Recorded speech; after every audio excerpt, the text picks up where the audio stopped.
Evet değerli izleyiciler, kanalımıza hoş geldiniz. Türkiye'nin Gezi Tatil ve Tanıtım kanalından size selamlar. Ben Mesut Adı Güzel. Yepyeni bir videoyla karşınızdayız. Bugünkü videomuzun adı Efes Antik Kenti. Yani Türkiye'nin turizm gelirlerinde önemli bir yere sahip olan video hakkında bilgi vermeye, çekimler yapmaya devam ediyoruz. Umarım videomuzu beğenirsiniz. Bu tarz videoların devamı için de izlemeden önce kanalımıza abone olup destek verebiliyorsunuz arkadaşlar.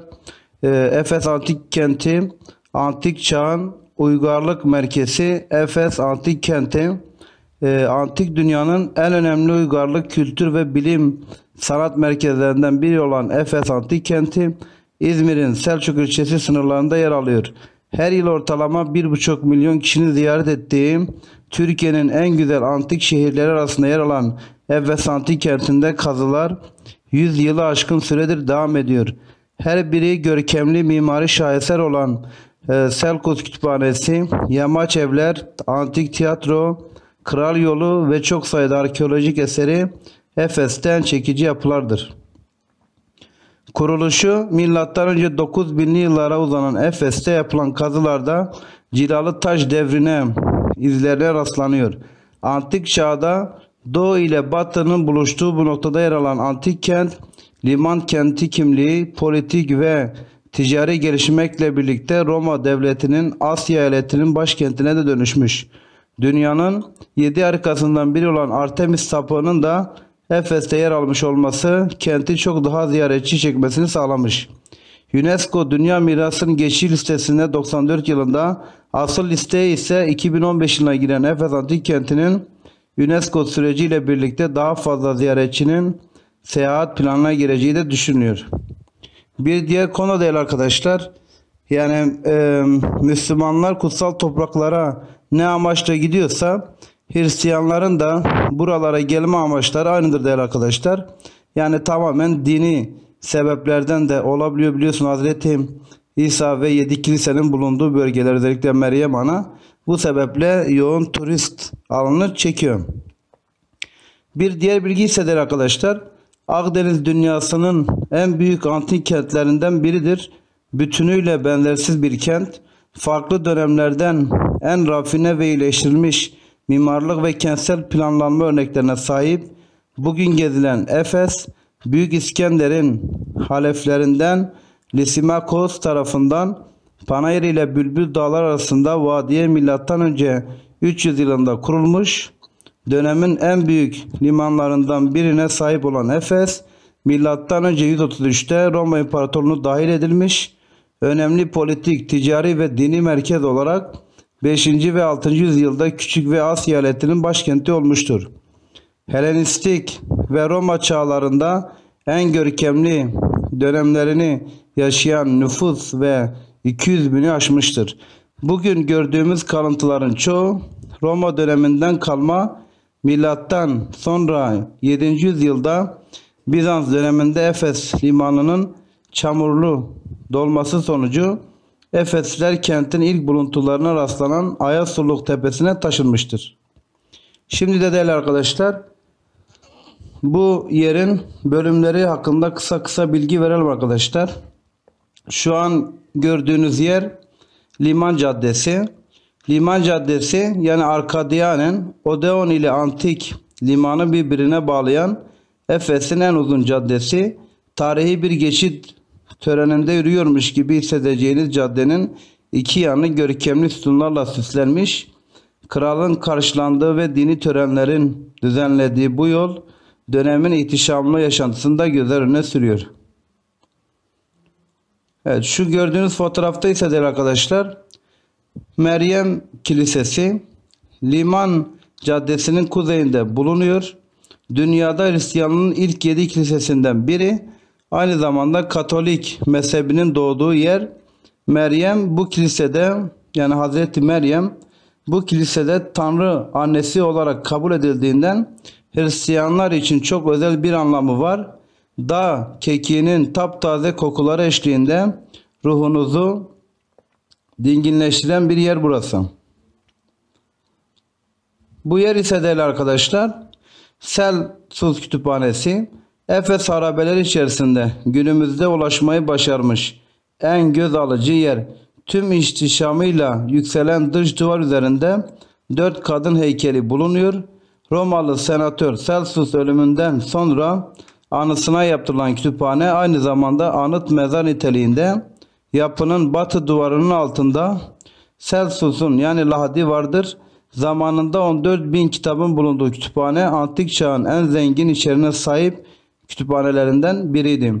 Öyle ki bilgi Herakleitos, rüya tabircisi Artemidoros, şair Kolinos ve hekim Soronos gibi ünlü kişilerin yetişmesinde önemli bir role sahip oldum.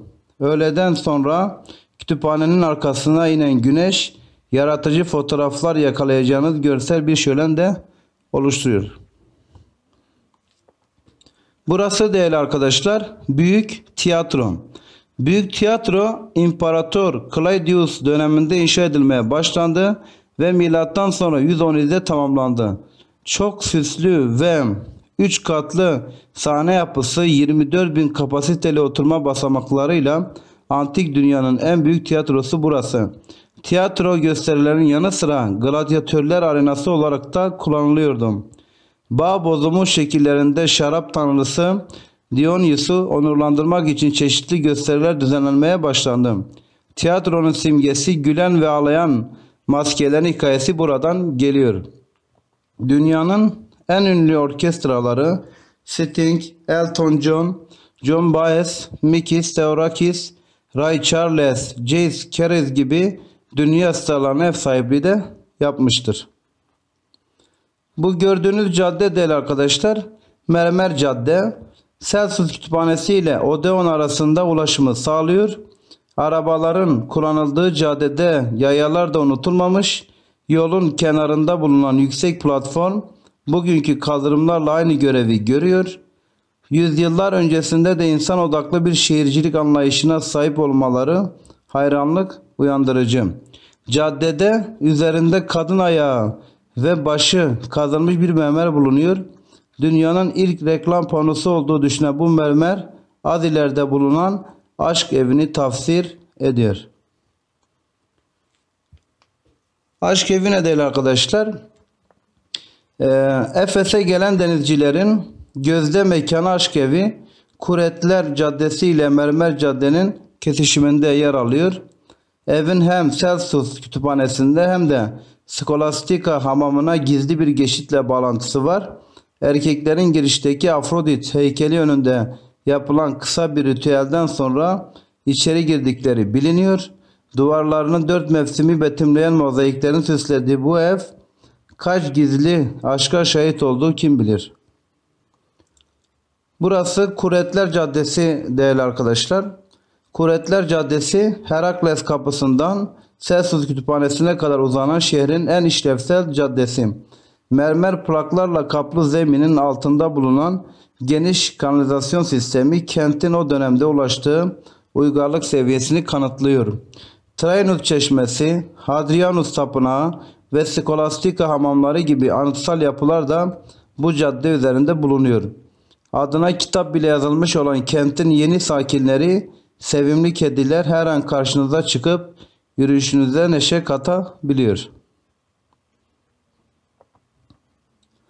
Burası Skolastika Hamamı değerli arkadaşlar. Skolastika Hamamı girişi Kuretler Caddesi üzerinde bulunan 3 katlı bir yapı. Hamamın en önemli kılan özelliği var. Bunlardan biri yoksullardan giriş ücreti alınmaması, medeniyetlerin belki de önemli unsuru sınıf ayrımıyla mücadele ettiklerini ve temizlik gibi en temel ihtiyacı herkesin ulaşmasını sağladıkları anlaşılıyor. Diğeri ise dönemine kıyasla ileri teknolojiyi kullanması. Hamam sadece temizlemek için değil aynı zamanda sosyalleşmek ve eğlenmek için de kullanılan bir mekandı.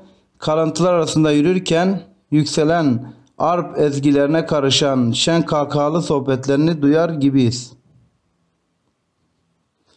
Burası değerli arkadaşlar Hadrian Tapınağı. Tapınak Roma İmparatorluğu Hadrianus'u onurlandırmak için yapıldı. Antik çağdan bugüne ulaşan kentin nadir yapılarından kapı kirişi üzerinde Efes'in kuruluşu efsaneleri betimleyen ilgi çekici kabartmalar bulunuyor. Geçen onca zamana rağmen üzerindeki işlemeler hayranlık uyandırıcı. Tapınağın öndeki yazıtlı kaideler zamanında Roma İmparatorluğu'nun heykellerini taşıyor olmanın verdiği güçle ayakta duruyor. Belediye binası yani Pitaneion, kent yönetimine dair diplomatik ilişkilerin yürütüldüğü, salonları tanrı ve imparator heykelleriyle donatılmış bir yer. Efes Müzesi'nin değerli eserlerinden Artemis heykelleri buradaki kazılarda bulundu. Binanın yanında bulunan tanrıça Hestia sunağının kutsal kabul edilen bir ateş yanardı.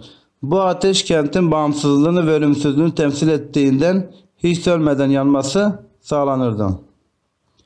Odeon döneminde kent meclisi toplantıları, tiyatro ve yarışmaları Odeon denilen yerlerde yapılırdı. Efes antik kentinde Odeon tiyatro biçimli 1400 kişilik bir alan, günümüzde zaman zaman klasik müzik konserleri ve caz festivallerine ev sahipliği yapıyor. Müziğin iyileştirici ve bütünleştirici etkisi antik kentin kadim uygarlıklarıyla aynı sırada oturarak hissedebiliyorsunuz. Domitian Tapınağı Odeon'dan Kuretler Caddesi'ne girişe uzanan yol üzerinde bulunuyor. Efesliler İmparator Domitian'ın sağladığı olanaklara minnetlerini göstermek için bu tapınağı yapmışlardır. Domitian, Efes'e adını tapınak yapılan ilk imparator, tapınaktaki kült heykeli Hristiyanlığın kabul edilmesiyle tarif edildiğinden baş ve kol bölümleri dışında günümüze ulaşan bir parçası bulunmuyor. Evet, bu kadar değerli arkadaşlar. Umarım videomuzu beğendiniz. Bize destek olmak için kanalımıza abone olmayı unutmayın. Hepiniz kendinize iyi bakın.